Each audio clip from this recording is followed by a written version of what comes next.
കേരളത്തിൽ 10,000 കോടി രൂപയുടെ കപ്പൽ നിർമ്മാണശാല സ്ഥാപിക്കാൻ ടാറ്റ ഗ്രൂപ്പ് അനുമതി തേടിയിട്ടുണ്ടെന്ന മുഖ്യമന്ത്രി വി.ഡി. സതീശന്റെ അവകാശവാദം തള്ളി ടാറ്റ ഗ്രൂപ്പ് ഉന്നത ഉദ്യോഗസ്ഥൻ. വിവാദത്തിൽ വിശദീകരണക്കുറിപ്പുമായി സർക്കാർ. ഷിപ്പ് ബിൽഡിംഗ് യൂണിറ്റ് തുടങ്ങാൻ ടാറ്റ എത്തുകയാണ് കേരളത്തിലേക്ക്. ടാറ്റ ഷിപ്പ് ബിൽഡിംഗ് യൂണിറ്റ് തുടങ്ങാൻ അത് നമ്മൾ സംസാരിച്ച് അത് ക്ലിയർ ചെയ്യാൻ വേണ്ടിയിട്ടുള്ളത് ഒരുപാട് ആളുകൾ വരുന്നുണ്ട് ഈ മേഖലയിൽ.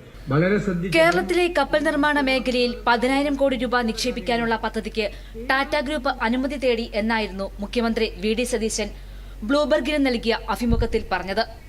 എന്നാൽ മുഖ്യമന്ത്രിയുടെ അവകാശവാദം തള്ളി ടാറ്റ ഗ്രൂപ്പ് ഉദ്യോഗസ്ഥൻ രംഗത്തെത്തി. എക്കണോമിക്സ് ടൈംസ് ഇൻഫ്ര പുറത്തുവിട്ട റിപ്പോർട്ടിലാണ് കേരളത്തിലോ ഇന്ത്യയിൽ മറ്റെവിടെയെങ്കിലുമോ ഇത്തരമൊരു പദ്ധതി നിലവിൽ ടാറ്റ ഗ്രൂപ്പിന്റെ പരിഗണനയിൽ ഇല്ലെന്ന് ഉദ്യോഗസ്ഥൻ വ്യക്തമാക്കിയത്. തൊട്ടുപിന്നാലെ പ്രതിപക്ഷ നേതാവ് പിണറായി വിജയനും വിഷയത്തിൽ പ്രതികരണവുമായി എത്തി.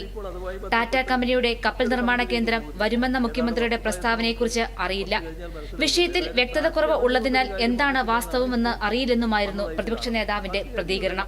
എന്റെ ശ്രദ്ധയിലും അത് വന്നു നിങ്ങളെ ഈ പറഞ്ഞ കാര്യം. പക്ഷെ ഞാനിപ്പോൾ അതുമായി ബന്ധപ്പെട്ട് മറ്റൊരു കമന്റിലേക്ക് പോകുന്നില്ല. ഏതാണ് വസ്തുത എന്ന് നമുക്ക് കുറച്ച് കഴിഞ്ഞാൽ മനസ്സിലാകുമല്ലോ. ഏതായാലും ടാറ്റ അറിഞ്ഞുകൊണ്ടൊരു കാര്യം വന്നിട്ടില്ല എന്നാണ് ഇപ്പോൾ വന്നതായിട്ട് കാണുന്നത്. ബാക്കി കാര്യങ്ങൾ വരട്ടെ. ഇതേ തുടർന്ന് വിശദീകരണക്കുറിപ്പുമായി സംസ്ഥാന സർക്കാരും രംഗത്തെത്തി. മിഷൻ സമുദ്രയുടെ ആകെ വ്യാപ്തിയെയാണ് 10,000 കോടിയോളം രൂപയുടെ നിക്ഷേപ സാധ്യതയെന്ന പരാമർശത്തിലൂടെ സൂചിപ്പിച്ചത്.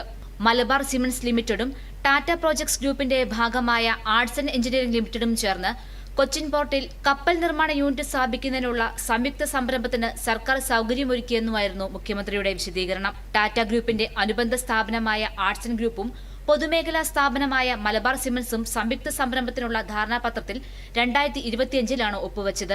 അതാകട്ടെ കൊച്ചിയിൽ ഒരു ബോട്ട് നിർമ്മാണ യൂണിറ്റ് സ്ഥാപിക്കുന്നതും. ഇൻവെസ്റ്റ് കേരള ഗ്ലോബൽ സമ്മിറ്റിലായിരുന്നു 300 കോടി രൂപയുടെ പദ്ധതിക്കുള്ള ധാരണാപത്രത്തിൽ ഒപ്പുവച്ചത്. News desk, Doordarshan.